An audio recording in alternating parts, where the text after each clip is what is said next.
है। Group study में ज्यादातर ग्रुप में केवल बकैती होती है, समझा गया? तो ग्रुप स्टडी के चक्कर में ज्यादा नहीं पढ़िएगा। ग्रुप स्टडी तब होता है जब आपकी कोर्सेज कंप्लीट हो गए हैं, आप एकदम ग्रुप मतलब क्या हो गया, रथ। रथ समझते हैं? रथ में घोड़े ग्रुप में लगते हैं, लेकिन वो सारे घोड़े बड़े समझदार होते हैं, वेल ट्रेंड होते हैं। अकलेल बकलेल घोड़ा को लिया के रथ में लगा दीजिए, ग्रुप में दौड़ उलाट देगा रथवे को वहां पे। तो अकलेल बकलेल आदमी अगर आप सोचिएगा कि ग्रुप बना ले, तो समझिए वो ग्रुप किसका ग्रुप हो गया, बकलोलों का ग्रुप हो गया।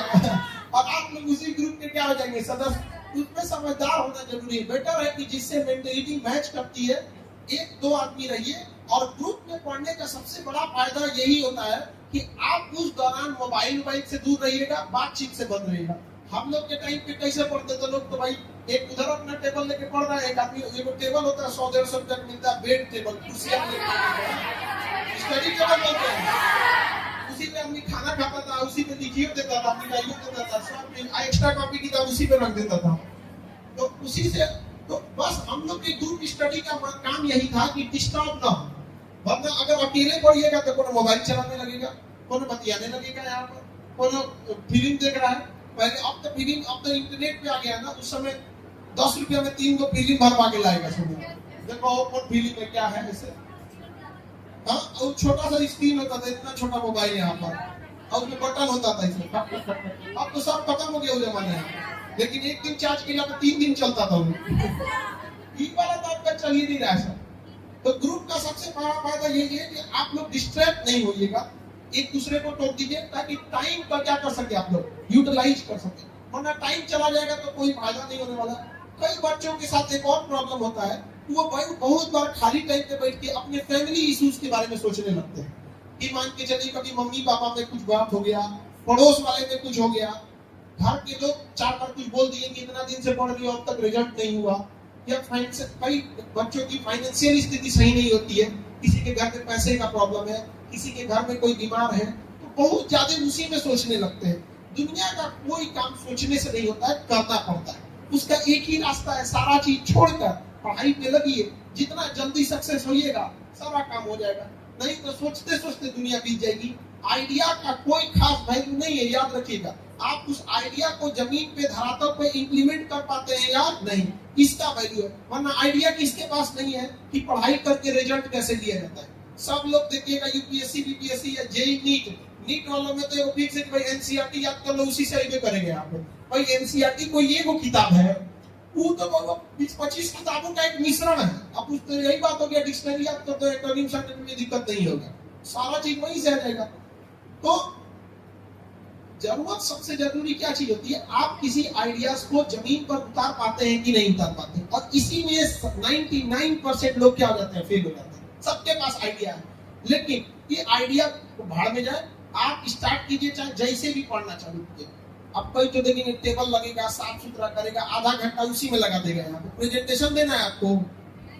हाँ, हम लोग के साथ एक विद्यार्थी पढ़ता था, अभी डॉक्टर है। अब हम लोग का, जैसे हम लोग का तो अलग स्ट्रीम था, उसका मेडिकल था। वो जब सो के उठता था बाइक से, तो कभी उसके बदन में कॉपी का पन्ना सटल है, कभी सिक्का सटा हुआ है, कभी कोई पेज सटल है। मतलब वो बेड को गोदाम बनाया था, सोने के टाइम घसका के ऐसे जगह बना लेता था कि बस दहिया रखा जाए उसमें। उसका सो के उठेगा, जहां तक चलेगा उसके सर उठ के कुछ कागज पन्ना गिरते रहेगा। लेकिन उसने कभी भी कैसे रहना है, कितना अच्छा खाना है, क्या पहनना, कोई मतलब नहीं रहता था उसको। यहाँ पर इवन की कभी कोई जाते थे तो उसको बोलते थे भाई मुंह पे पानी मांग ले, चल ले। लेकिन आज सोचिए वो डॉक्टर नीट में जो बहुत अच्छा नंबर लाएंगे लोग ना, उन लोग को एम्स मिलता है। इस बार तो टॉपर को भी नहीं मिला है। इस बार के नीट में सब टॉप कर दिया है सब। अब नीट में अगर किसी को टॉप करना है तो पढ़ाई से ज्यादा पैसा की जरूरत है। ले जाके एनटीए पे थमा दीजिए और वो आपको क्या दे देगी, टॉपर का सर्टिफिकेट दे दीजिए। यहाँ अभी तक उसको कुछ, तो अभी क्या है ना कि आप लोग बहुत ज्यादा इस सब चीजों में ध्यान देते हैं। कम से कम टाइम दीजिए अपने आप पे। सबसे ज्यादा फोकस किस पर आना चाहिए, पढ़ाई पर आना चाहिए। पढ़ाई पर फोकस वैसे ही होना चाहिए जैसे इंसान नोट गिनते टाइम करता है। जब नोट गिनेगा ना तो पूरा पुच्छू हो जाए, 108 बार मोतियों की माला करने में, या फिर कभी कोई तस्बीह पढ़ता है दुआ करने के लिए 100 बार का दुआ करता है, उस 100 बार, जैसे मुस्लिम धर्म में ज्यादातर लोग कोई 100 बार करता है, कोई 3 बार, कोई 7 बार। हिंदू धर्म में 108 का बड़ा महत्व है, नहीं देखते हैं 108 बार मोतियों की माला पढ़ो। वो 108 बार पढ़ेंगे लोग, चाहे इस धर्म के लोग, चाहे 100 बार तस्बीह पढ़ेंगे मुस्लिम धर्म, 100 बार में उनका 100 जगह ध्यान भटकेगा, नहीं बना कोई समझ नहीं दिया। लेकिन अगर नोट गिनना हो, अरे बाप रे बाप, मजाल किसी का ध्यान भटक जाए तो पढ़ाई कैसे करना है, कैसे नो, बस ज्यादा नहीं 1 से 2 घंटा ही पढ़ लो, लेकिन उस तरह से। हम ये नहीं करते आप 24 घंटा पढ़ते हो, कितना पढ़ते हैं इससे कोई मायने नहीं रखता है, क्या पढ़ते हैं ये मायने रखता है। कंसंट्रेट होकर पढ़िए, ज्यादा पढ़ने की जरूरत, ज्यादा नींद प्रॉपर लीजिए। कई लोगों को देखेंगे कि सुध में नहीं करेगा, सब आज पढ़ेंगे 2 दिन जगेगा, सब पूरा 1 हफ्ता भंगवा ही रहेगा। आपको जिस टाइम सुटेबल हो रहा है आप उसी टाइम को फॉलो कीजिए, अपने एक आपका जो नेचुरल टाइमिंग है उसी के हिसाब से रखिए। हमको कोई सुबह उठा के पढ़ा कोई काम करने को बोलते नहीं होगा, 7 बजे से पहले कोई काम नहीं करेंगे, और रात 2 बजे के बाद कोई काम नहीं। हमको रात 2 बजे तक पूरा ऑफिस वर्क खत्म करके 1:30-2 बजे तक यहाँ से पटना का पूरा वर्क खत्म हो जाता है 10 बजे। उसके बाद से 1 घंटा इलाहाबाद में क्या हुआ, फिर दिल्ली में क्या हुआ, नोएडा में क्या हुआ, मुखर्जी नगर में, करोल बाग में, देहरादून में, जयपुर में, बोरिंग रोड में, सारा चीज सिस्टमेटिक करते करते 1-1:30 बज जाता है। हमसे कोई कहते कि सुबह आप एक काम कीजिए, आप 2 बजे वाला जो काम खत्म करते हैं उसको 12 बजे खत्म कर दीजिए और सुबह 5 बजे उठ जाइए, पूरा डिस्टर्ब हो जाएगा। तो आप जिस टाइम फ्रेम में आप शेड्यूल्ड है, आप उसी टाइम फ्रेम में कीजिए। आप हमेशा कोशिश कीजिए कि जो चीजें आपको डिस्ट्रैक्ट करती हैं उसका आज एक लिस्ट बनाना कि आपको मेन टाइम कौन कौन खराब कर देता है। ये तो आजकल ये कौन सी होता है, घसका रील, रील, वो तो अनइंस्टॉल मार, मेरे मोबाइल में नहीं है, वो यूट्यूब में घसका देता है। एक तो विद्यार्थी हमसे पूछा कि सर यूट्यूब डिलीट नहीं होगा, सोचिए वो कितना डिस्ट्रैक्ट हुआ होगा, यूट्यूब डिलीट नहीं होगा। अरे कैसे डिलीट हो जाएगा, यूट्यूब किसका है, गूगल का, और गूगल का ही एंड्रॉइड है। आपका मोबाइल चाहे जिस कंपनी का हो, सैमसंग हो, रियलमी हो, वो चलेगा किस सॉफ्टवेयर पे, एंड्रॉइड। एंड्रॉइड का कौन है, गूगल, समझना क्या। तो वो सब जो चीजें डिस्ट्रैक्ट करती हैं, कोशिश कीजिए उसका एक लिस्ट बनाइए, और डिस्ट्रैक्शन वाली चीजों को क्या कर दीजिए, साइड कीजिए, एकदम साइड कीजिए। वो पूरा टाइम आपका खराब कर देगा और कोई नहीं है। किसी चीज को बनाने में बहुत मेहनत लगता है, रोटी खाने में जितना टाइम लगता है ना उससे ज्यादा मेहनत लगता है रोटी बनाने में, और रोटी बनाने में जितना मेहनत लगता है उससे ज्यादा टाइम लगता है उसको कमाने में, और कमाने में जितना टाइम लगता है उससे ज्यादा टाइम लगता है उगाने में। तो जो भी बड़ा काम होगा उसमें क्या लगेगा, टाइम लगेगा। और इसमें से ज्यादातर लोग किसान हैं, किसान फैमिली से हैं। किसान फैमिली को कितना तकलीफ होता होगा जीवन जीने में, मत पूछिए। यहाँ पे बहुत सारे किसान लोग का पूरी मतलब फाइनेंशियली चेन ही टिका होता है खेती पे। अगर खेती अच्छी हो गई तो बेटा को पढ़ने भेज सकते हैं, बेटी का ब्याह करवा सकते हैं, और अगर खेती खराब हुई नशा जाता है वहां पे। मतलब किसानों की सबसे ज्यादा दुर्दशा, छत टपकती थी उस किसान की, फिर भी वो किसान बारिश की दुआ मांगता है, उसका बिना बारिश उसका कुछ नहीं होता। आपने ज्यादातर लोग किसान फैमिली से हैं, पढ़ लिख के वहां बनिए ताकि कभी किसी के सामने वाले की औकात ही न हो कि आपसे दहेज मांग सकते हैं। अपने अंदर वो काबिलियत जरूर रखिए। आपके सामने वाला क्या हो जाए एक बार सोचे कि अपने एक तमाचा दे देगी, समझा गया। और जिस दिन ये दहेज मांगने वाला पिटाना चालू करेगा सब, जिस दिन अखबार का हमेशा कोई पिता के आ रहा है तो कोई पूछेगा दहेज मांग ले रहा लड़का हो, तो हमको लगता है तभी नहीं सुधरेगा सब। बिना मतलब का क्या बना कर दहेज अगर कोई ले रहा है तो वो लड़की का ससुराल नहीं है, वो लड़की का हॉस्टल है, और हॉस्टल का वो पूरा फीस एक बार में दहेज के रूप में दे दिया, बाहर में गया सास ससुर।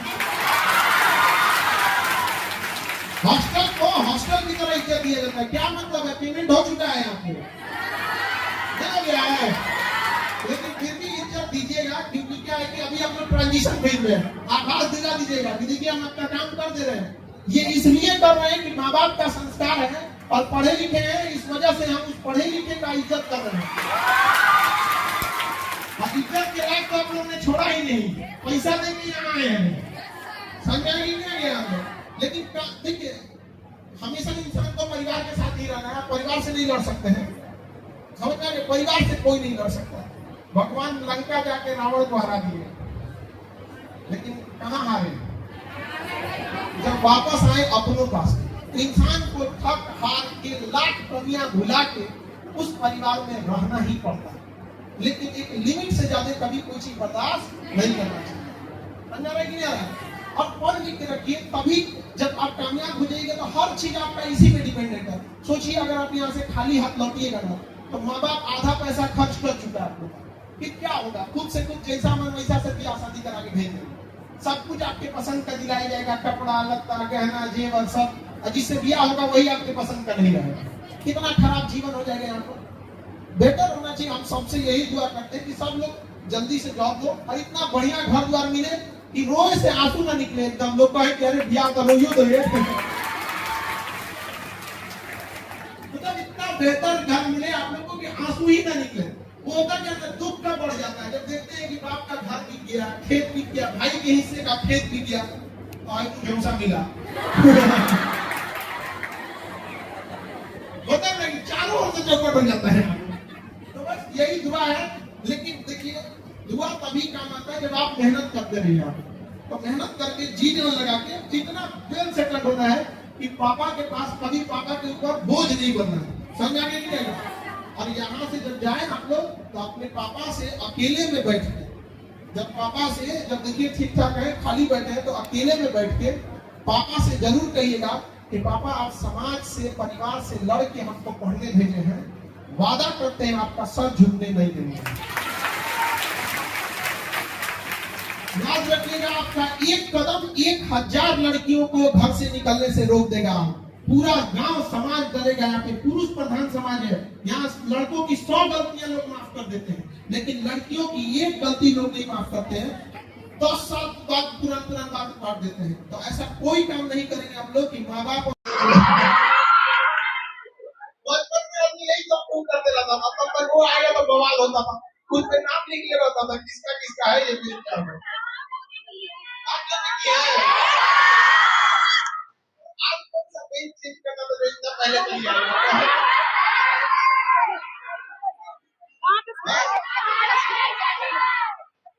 तो देखिए आप लोग की बहू लोग जैसे आप लोग इतने बच्चों को पढ़ाए, आप लोग बड़ी बहुत शिक्षा दी है, आप लोग भी बहुत जल्दी मेहनत करके जल्दी से जॉब लेना और जॉब भी बननी होता है। तो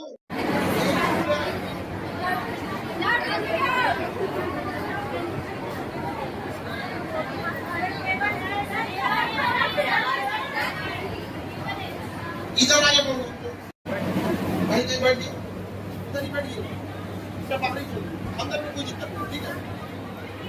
तो जैसे कि बहुत सारे कोचिंग में होता है ना कि वो बच्चों का एडमिशन ले लिया गया है, ये नहीं हुआ है यहाँ पे, तो हम उसी कोचिंग में हम लोग भी गए थे। मतलब वहाँ पे तो बहुत सारे बच्चे थे, सब कह रहे थे, हल्ला कर रहे थे कि आप टीचर ठीक ठाक नहीं पढ़ा रहे हैं, ये है वो है, बहुत बवाल हुआ। तो एक परिचय के हमारे थे, वही कहे कि ठान कर जाइए ना पढ़ा दीजिए वहाँ पे। तो हम कहेंगे दो पढ़ाने आए हम तो उसके बाद तो हम क्या बोले यहाँ पे, पहले उनको डांटे चुप एकदम गधा कहीं का, पहले सुनिए यहाँ पे कल आप पढ़ा। उसके बाद से 1 घंटे का क्लास था, 1 घंटा का क्लास लिए। उसके बाद से उन सबको कहे आप बताओ कल से हम पढ़ाने नहीं आएंगे। तो कह रहा है नहीं पुराने वाले को हटा दीजिए, अब आप ही पढ़ाइए। हम कहे गधा सर अभी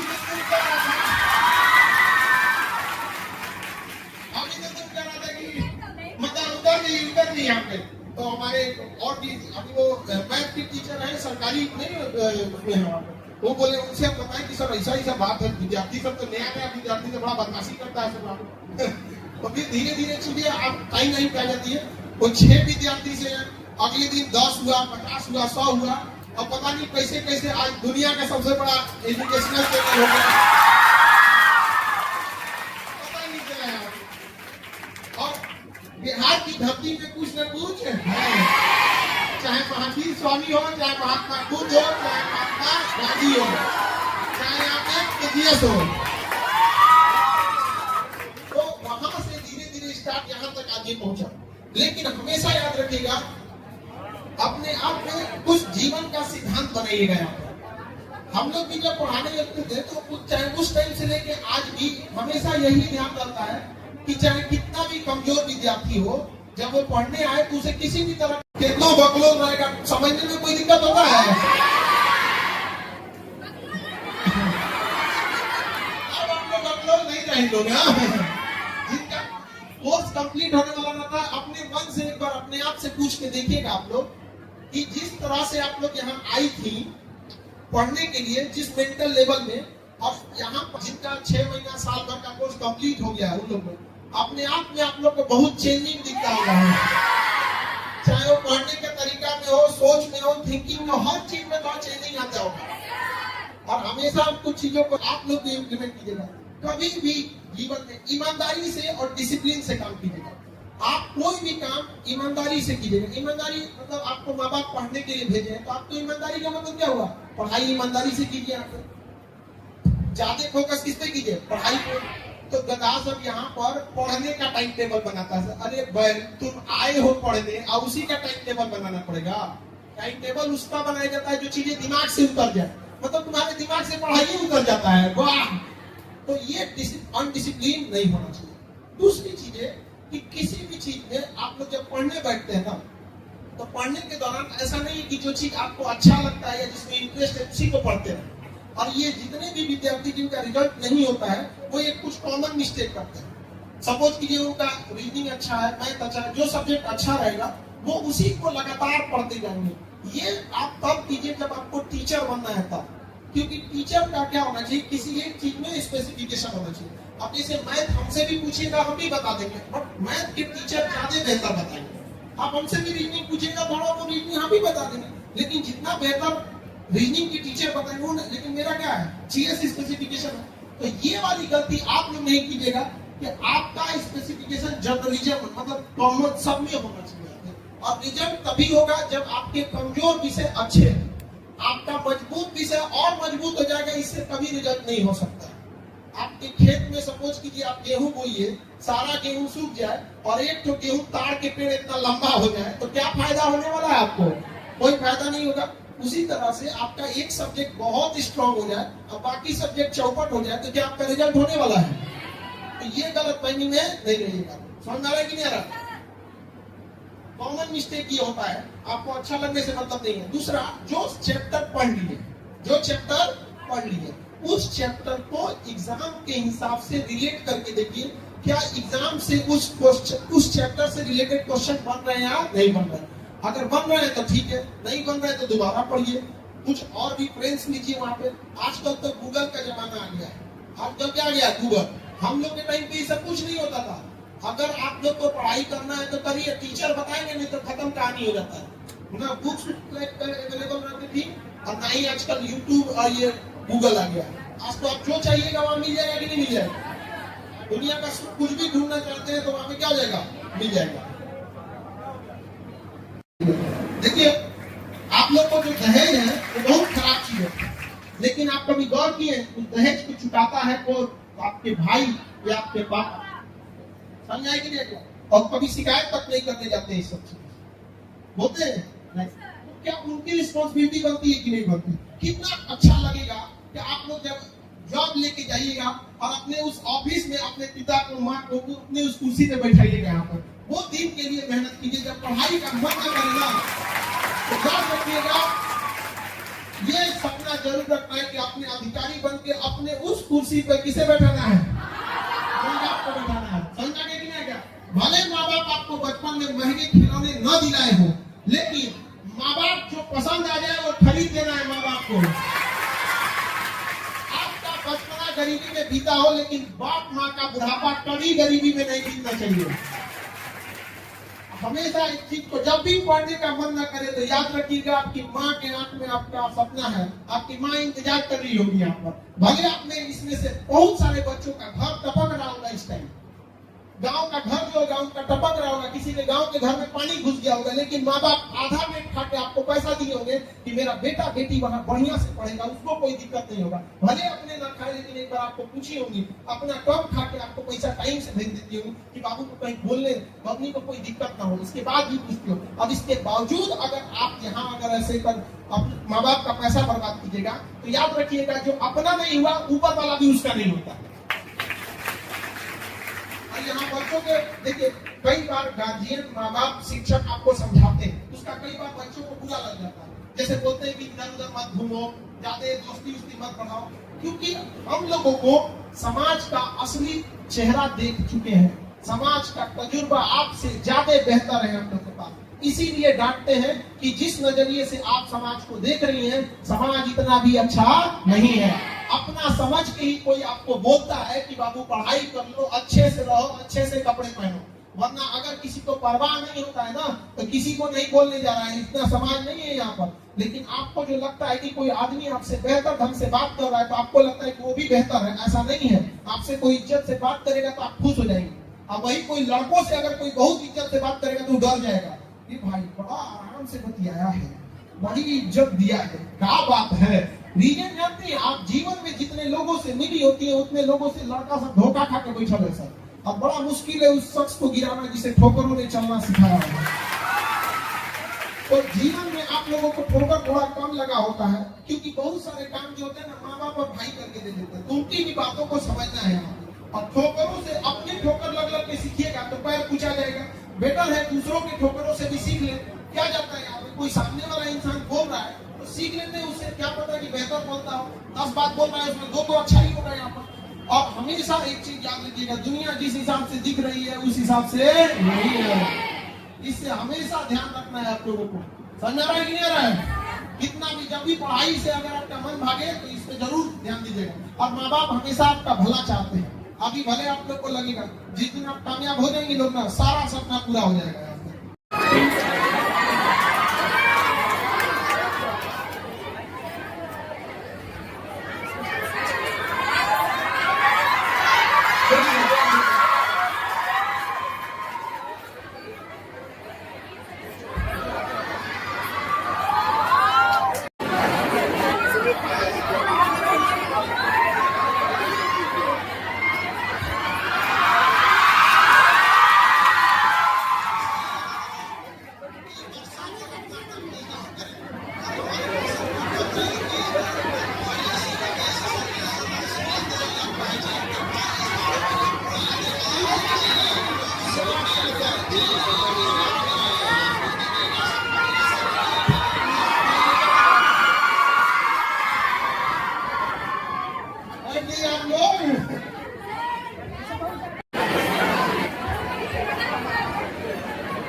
अब आप लोग बैठ जाइए सब आ गए लोग।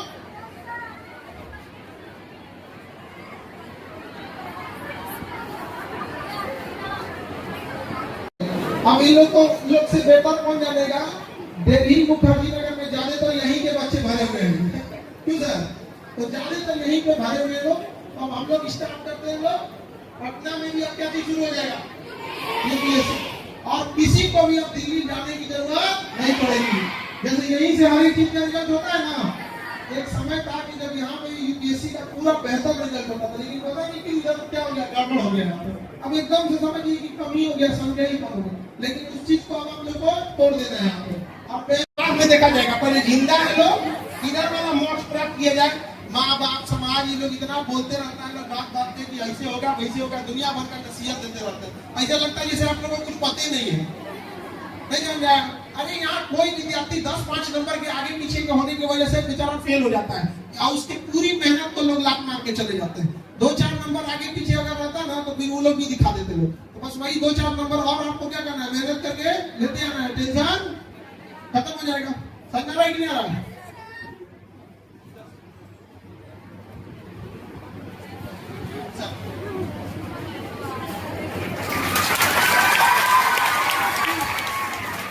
सुजीत सर से जब डिस्कस किए थे हम लोग यूपीएससी स्टार्ट करना है, तो सबसे पहले सुजीत सर बोले कि हिस्ट्री को सबसे पहले गर्दा उड़ा देना यूपीएससी में इस बार यहाँ पर। अभी जब सर पढ़ाना स्टार्ट करेंगे तब आप लोग को समझ में आएगा। अभी बिहार में सब आप सुनिए,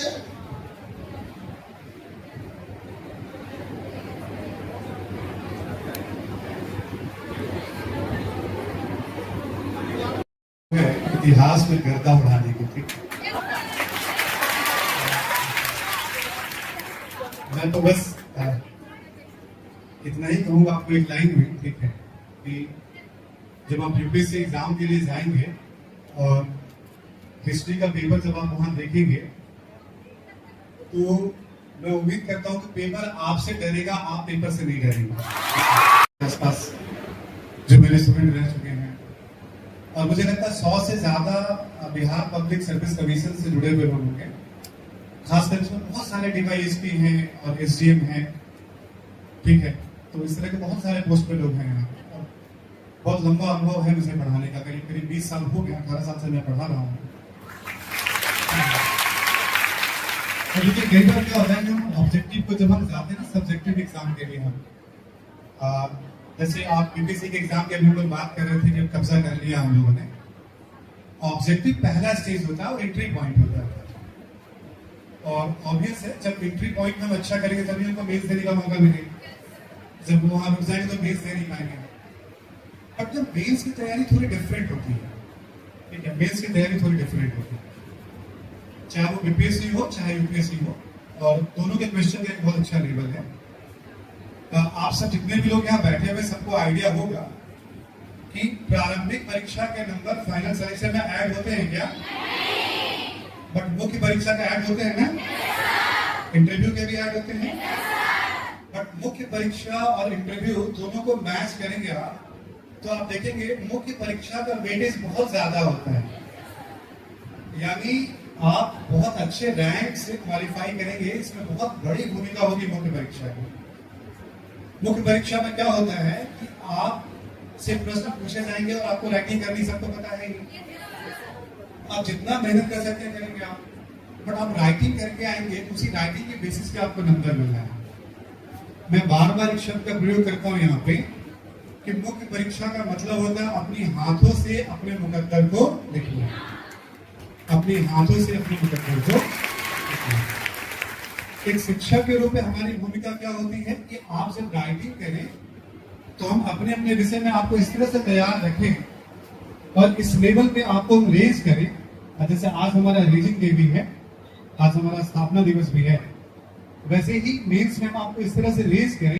मुख्य परीक्षा को लेकर के अपने वाले सेक्शन में मैं आपको इतना श्योर कर सकता हूँ पिछले 18 साल के टीचिंग एक्सपीरियंस के आधार पर कि आप चाहे बिहार लोक सेवा आयोग की मुख्य परीक्षा हो या संघ लोक सेवा आयोग हो, यदि आप नहीं लिख पाएंगे एग्जामिनेशन हॉल में तो हिंदुस्तान में कोई नहीं लिखेगा आंसर।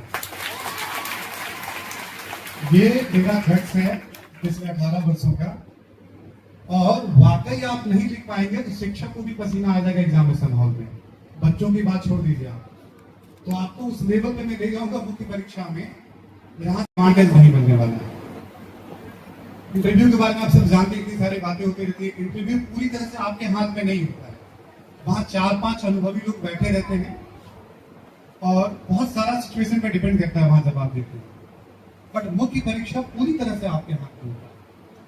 तो हिस्ट्री को लेकर के सर ने जो जिम्मेवारी सौंपी है और आपकी जो अपेक्षाएं हैं कि जब क्लासेस चलेंगी तो मुझे लगता है कि कहने से ज्यादा हम कुछ करें और जब आप महसूस करेंगे तो आपको बहुत मजा आएगा। ठीक है, आप महसूस करेंगे तो बहुत मजा आएगा। एक छोटी सी बात और कि जैसे इतिहास जब आप पढ़ेंगे तो इतिहास में क्रांतियों का जिक्र बहुत होता है। क्रांति सब सुना है क्या ना सभी लोगों ने? क्रांति का आइडिया है क्या होता है क्रांति?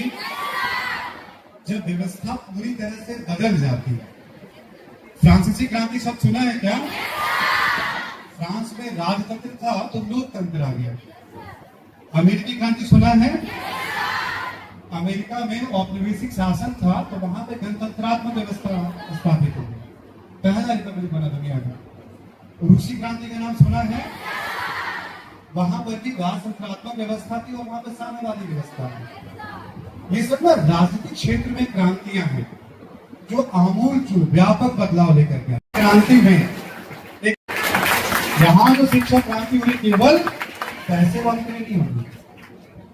हम सब भी बहुत लंबा अनुभव दिल्ली में पढ़ाने का बहुत मैसिव एक्सपीरियंस है, और जब हम आप पढ़ेंगे तो ऑब्वियस है बहुत सारी चीजों को हम लर्न करेंगे, बात करेंगे आपसे।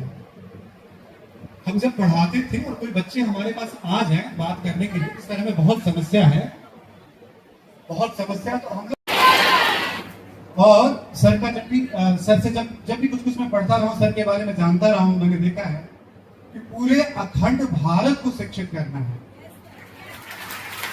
देखो आप इस लेवल पे जो एक वैकल्पिक शिक्षा की बात करते हैं हम, एक सरकारी शिक्षा व्यवस्था है और एक अल्टरनेटिव सिस्टम है। इसमें तो कोई दो राय नहीं कि आज खान सर लगभग सभी घरों में मौजूद है हिंदुस्तान में। और एक शिक्षा की बात होती है कि हम कैसे हिस्ट्री पढ़ाते हैं, ज्योग्राफी पढ़ाते हैं, पॉलिटी पढ़ाते हैं, और एक शिक्षा की बात होती है व्यवहारिक ज्ञान।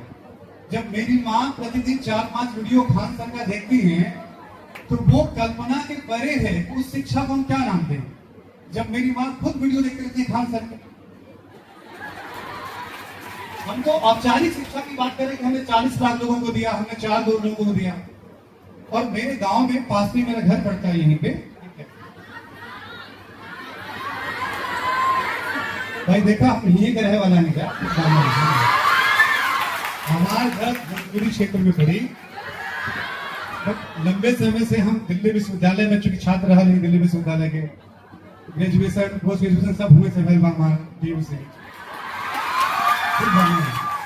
हमारी इच्छा है वो जबरदस्ती पटना में हम कभी पढ़ाएं।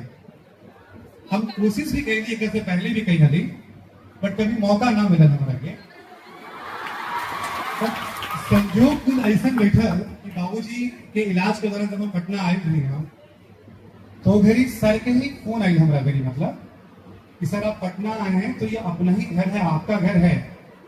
और इलाज के दौरान पिताजी को जो जिस भी तरह की आपको जरूरत पड़ेगी आप समझिएगा अपना ही घर है। और जब भी मौका मिले मुलाकात करते किया ना कि हम लिख दिए अपने उस पे लेटर पैड पे कि आगे समझेंगे जब भी लेकर यही करेंगे। हमको अगर पता रहता है कि इतना आराम से मैनेजमेंट कर देंगे तो हम पक्का इसके बाद का शेड्यूल कर दिया रहता है इलाहाबाद का। अब हम जस्ट नेक्स्ट वीक इलाहाबाद आ रहे हैं। सर ये बच्चों का निवेदन है बाहर, लॉज में घेर लिया था सर को। जल्दी आइए लोग, ये बच्चों का निवेदन है वहां का इलाहाबाद का। तो सर से ऐसे मुलाकात हुई तो दिल्ली में भी पढ़ाने लगा। यहाँ बड़ी इच्छा थी कि हम लोग क्लास करें, IAS का करें।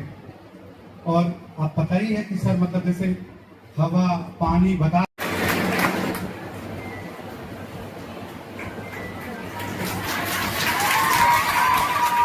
चंद्रोगी में किसी को डर ही नहीं लगता है।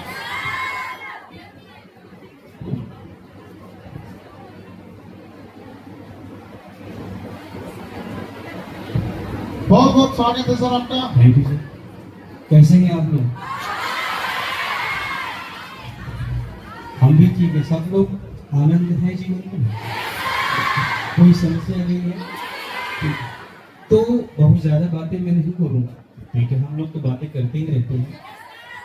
थोड़ी सी बातें मैं आपको इतना बताऊंगा कि जब भी खान सर के साथ जुड़ने का मुझे मौका मिला कि खान सर ने अखंड भारत का एक कार्यक्रम चला रखा है, यज्ञ चला रखा है, मुझे बड़ी गर्व की अनुभूति हुई कि मैं भी इस यज्ञ में अपना कुछ योगदान दे सकूं।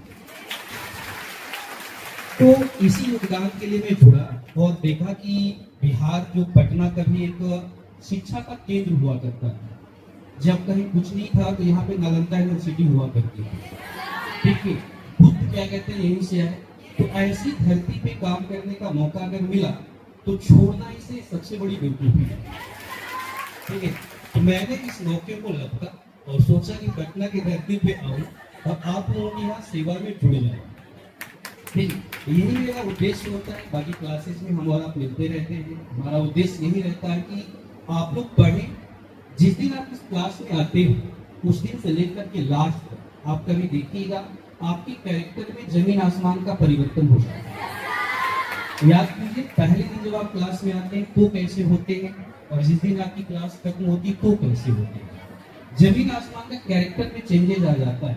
ये जो प्लेस है ये केवल और केवल आपको एजुकेशन नहीं,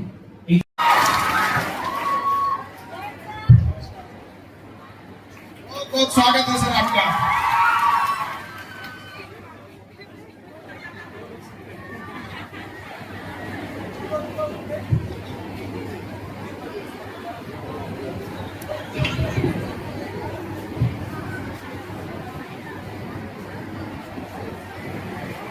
स्वागत है सर आपका KGS में। सर नमस्कार। नमस्कार। आप सभी को तो कैसे हैं आप लोग? मेरे प्यारे विद्यार्थियों में तो एक ही बात कहना चाहता हूँ, मैं कैसा हूँ? तुम सही हो। मैं तो एक ही बात कहना चाहता हूँ, मैं आज इस मंच पे हूँ तो उसका पूरा योगदान सर को जाता है।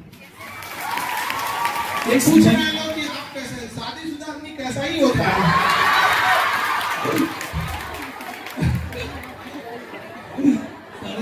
ये सर को अभी सबको एक्सपीरियंस है, लेकिन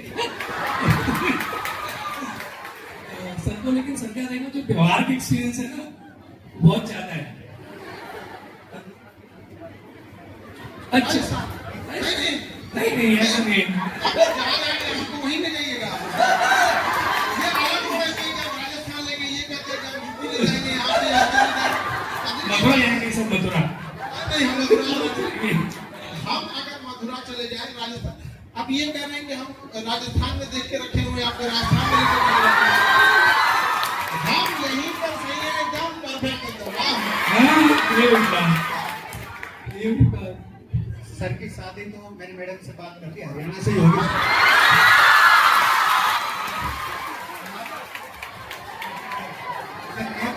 कुछ नहीं करेंगे, हम जबरदस्ती लाके खड़ा कर देंगे।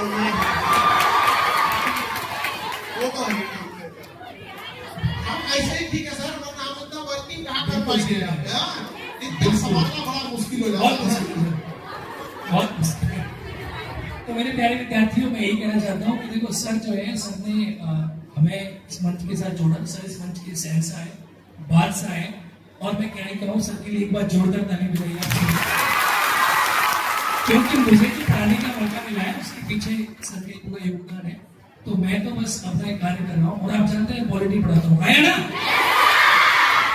तो पॉलिटी सब्जेक्ट कुछ ऐसा है कि पॉलिटी के बारे में कहा जाता है कि पाठ पढ़ना याद करना, याद करके सोचना।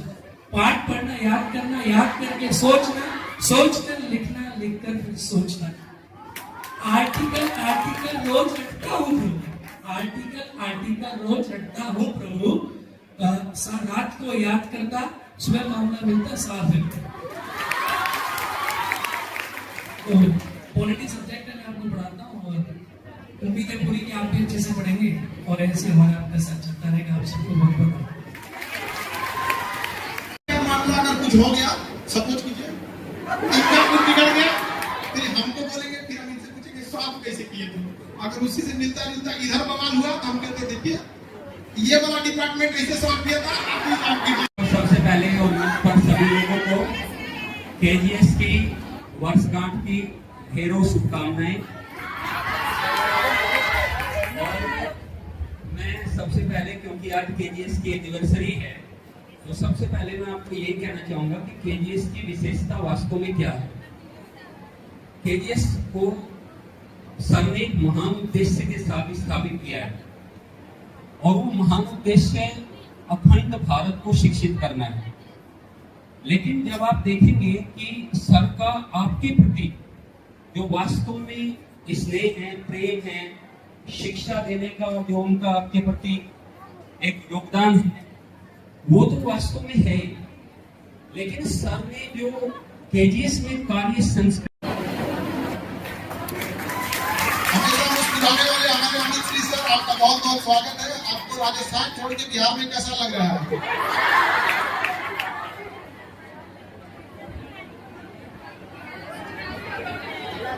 स्वागत सर, आप कह रहे थे कि राजस्थान से बिहार, तो मैं हमेशा ही परिचय देता हूँ, साथ पते से आधार कार्ड पे राजस्थान का और दिल से बिहारी हूँ।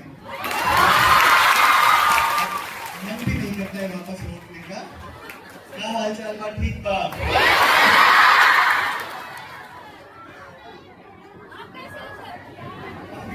बाबू, थैंक यू सर। एक तो आपने बहुत अच्छा आपको करना पड़ेगा। तो सर, आपने इंस्टीट्यूट बनाने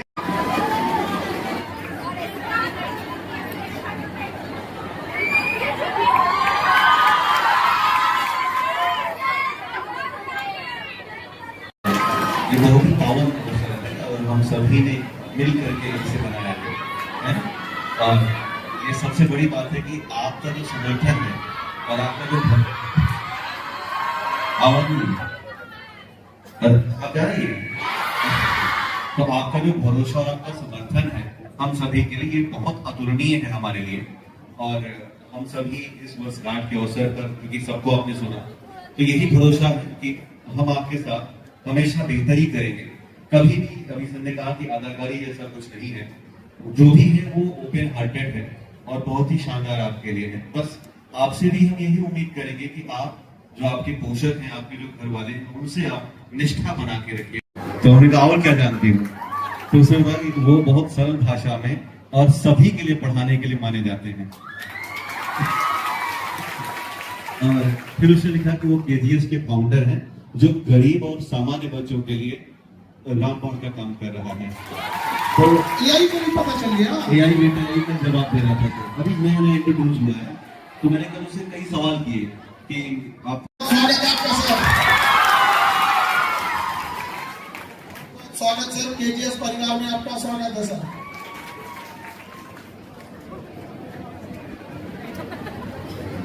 सौभाग्य है कि मैं केजीएस की दूसरी एनिवर्सरी में सबके साथ हूँ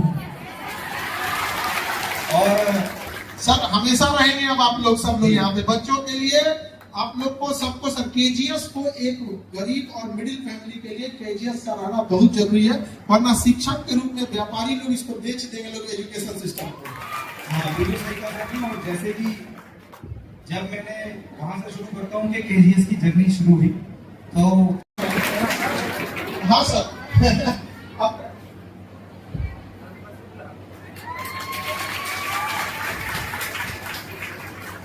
अब जब तक आपका डिपार्टमेंट हम लोग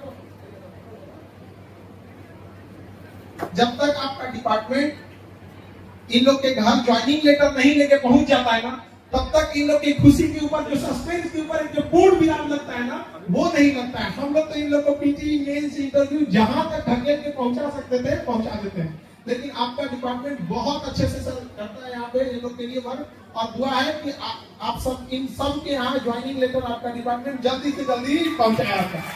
बहुत बहुत सर स्वागत है।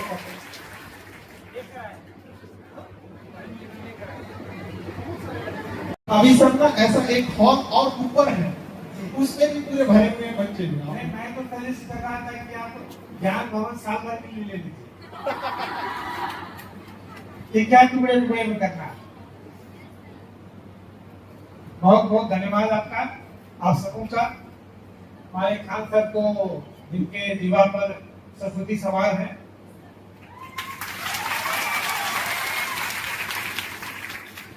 और कितना कितना किया जा सकता है। मुझे लगता है कि बड़े बड़े स्तर पर जितना नहीं सोचा जाता है, उससे ज्यादा खान साहब कर रहे हैं। अभी हम लोग ऊपर में बात कर रहे थे कि भारत सरकार, बिहार सरकार को विभिन्न पर जितना भी प्रोग्राम करना है, इधर जो जाने की जरूरत नहीं, यही करना चाहिए। दूध मतलब संदेश दे रहे हैं, तो भारतीय में लिखा गया था मेघदूतम, आज उसी को ना कहते हैं क्लाउड सिस्टम, गूगल क्लाउड है कि नहीं यहाँ पे। तो पूरा डिपार्टमेंट बारीकी से अब पिछले 100-200 सालों का जो हिस्ट्री रहा है, पोस्ट ऑफिस कैसे कैसे डेवलप किया, सारी चीजों को हमको इतना बेहतर ढंग से बताया कि कभी पोस्ट ऑफिस का टॉपिक होगा हम ही बताएंगे, लेकिन हमको लगता है कि सबसे बेहतर कोई पोस्ट का डिपार्टमेंट नहीं समझा सकता है, तो सर हम उसमें हस्तक्षेप नहीं करेंगे, आप ही बताइए। अरे ग्रेजुएट के ऊपर क्या होता है? टीचर को हिंदी में क्या बोलते हैं? मास्टर। उसके ऊपर क्या होगा? Post master. समझे? मुझे जब बुलाया गया, मुझे क्यों बुलाया गया? देना मास्टर और पोस्ट मास्टर का सब ठीक है। अच्छा, आप लोग में से कितने लोग हैं जो आज भी पत्र लिखते हैं?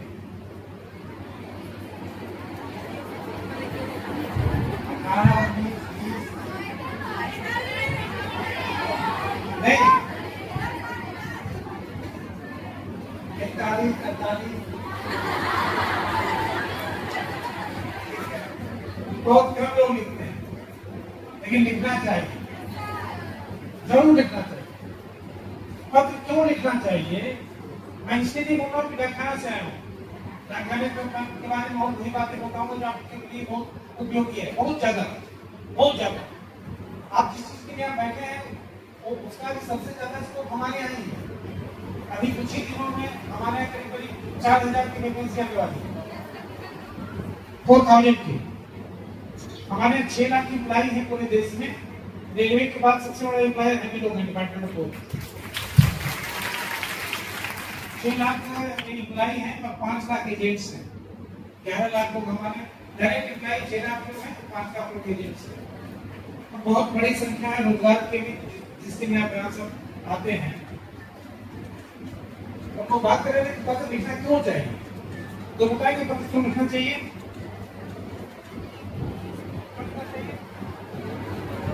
पत्र इसलिए लिखना चाहिए कि आप जब पत्र लिखते हैं तो जिनको आप पत्र जितना अच्छा यहाँ डेवलप कर सकता है कहीं डेवलप नहीं कर सकता।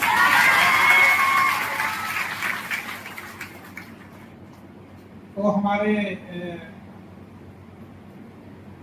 हाफिज अजीज खान साहब आप लोग के हम लोग के सबों के प्रेरणा के स्रोत, हमारे सहकर्मी मित्रगण, अधिकारी पदाधिकारीगण और सबसे इम्पोर्टेंट आप लोग आज के चीफ गेस्ट हैं और इनफैक्ट हर रोज के चीफ गेस्ट आप हैं। अभी मैं ऊपर सुन रहा था, पोस्ट मास्टर की परिभाषा बता रहे थे खान साहब, ठीक है, लेकिन एक चीज भी बताना भूल गए। आप बताइए सर, आपका डिपार्टमेंट आप बेहतर बताइएगा। हम पहले बता देते हैं कि जैसे हम कहते हैं ना आप लोगों को कि हम बहुत बेहतर ढंग से समझा देते हैं। पोस्ट ऑफिस का बेहतर ढंग से हमने बहुत लोगों से मिला, जितना बेहतर ढंग से सर समझा देते हैं तो मतलब हम क्या बताएं, एकदम हम आपको बाद में मिलते हैं, पहले अपने आप से मिलते हैं।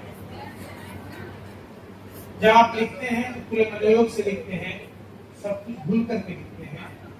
एक तरह से योगा होता है, मेडिटेशन होता है और बहुत स्ट्रॉन्ग इंट्यूशन क्रिएट करता है। पता नहीं आप लोगों को कितने लोगों का इसका एक्सपीरियंस है, वो एक्सपीरियंस अब घट गया है। माए जब बच्चों को पत्र लिखती थी तो बच्चों को पहले ही पता चलता था, या बच्चे जब माँ को पत्र लिखते थे तो उनको पहले ही पता चल जाता था। इतना स्ट्रॉन्ग इंट्यूशन क्रिएट करता है, because it is a game of mind. Everything starts from here, everything ends there. इसके पर लिखना चाहिए। आप व्हाट्सएप करो, फैक्स करो, टेलेक्स करो, फेसबुक पर करो, ट्विटर करो, जो व्हाटएवर करो, but still write a letter.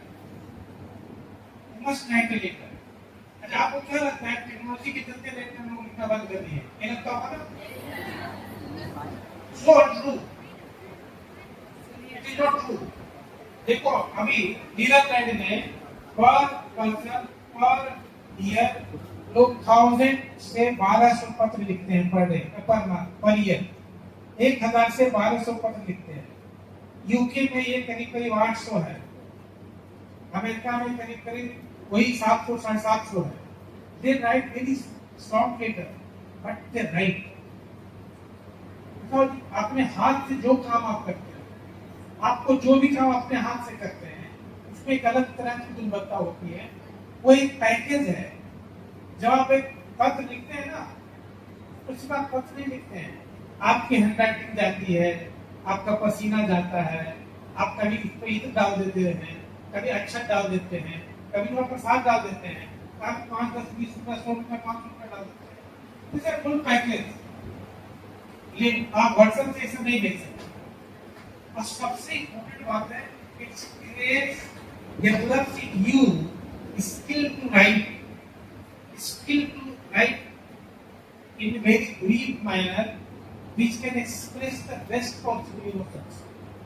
आपके इमोशन का सबसे बढ़िया एक्सप्रेशन आप पत्र में डालते हैं, वो आपके राइटिंग स्किल्स को डेवलप करता है। इसलिए आप कुछ भी करते हैं, अपने मित्रों को, अपने माता जी को, अपने दादी जी को, अपने दादा नाना नानी को एक पत्र लिखते हैं, क्योंकि चिट्ठी जोड़े दिल के तार।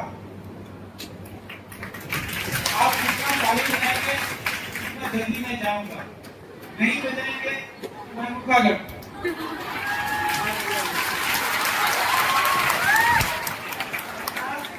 जोर से सर होगा अगर आप ताली नहीं बजाएंगे।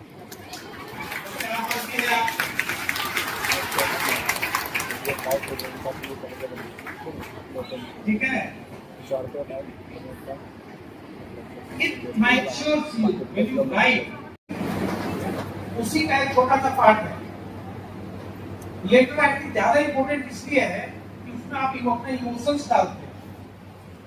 आप उसमें आप कई बहुत सारे शेर हैं, बहुत शायरी है, गाने हैं, इतना गाना है, डाक पर, डाकिया पर, डाकघर पर, चिट्ठी पर, और पूरी शायरी है।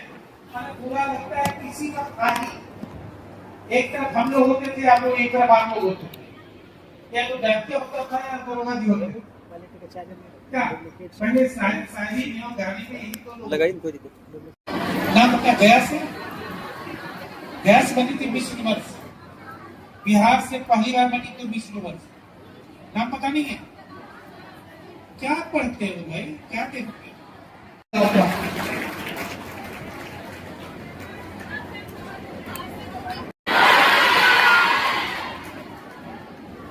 अद्भुत दृश्य है और पूरे भारतवर्ष में मुझे लगता है ये किसी को लगता हो कि महिला सशक्तिकरण नहीं हो रहा है तो उसको अपना भ्रम तोड़ने के लिए पाटलिपुत्र की धरती पर पढ़ना चाहिए। आप सब जीवन के विभिन्न क्षेत्रों में आगे बढ़ें और जो संभावना आपके भीतर विद्यमान है वो वास्तव में साकारित हो, उसमें अपना भी योगदान रहे। इस सब में केजीएस आप सबके साथ है।